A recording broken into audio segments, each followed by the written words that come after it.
আসসালামু আলাইকুম গাইস। আমার বেবির জন্য আর আম্মুর জন্য আমাদের বাসায় নতুন আরো একটা জিনিস চলে আসতেছে এবং চলে আসছে, সেটা হচ্ছে এয়ার কন্ডিশন। মানে এটা হচ্ছে সিঙ্গারের একটা 1.5 টনের এসি। তো আমি গতকালকে নিয়ে আসছি, আজকে এটা ফিটিং করবে। তো এখন আসফিয়া উপরের টুকু একটু খুলবে, খুলে আপনাদেরকে একটু দেখাবে নতুন জিনিস। দেখো তো, আইপিএস লাগাইছি বেবির জন্য, এখন আবার বেবির জন্য আমার এটা করতে হইতেছে। বেবি, আম্মু, আশফিয়া সবার জন্য। আমার বেবির জন্য আমি সবকিছু করতে পারি।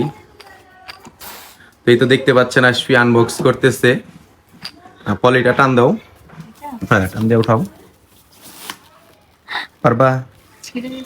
ছিড়ুক, তাতে সমস্যা নেই। পারবা না, ককশিট দেওয়া তো। দেখি দাঁড়াও, সরো একটু সরো।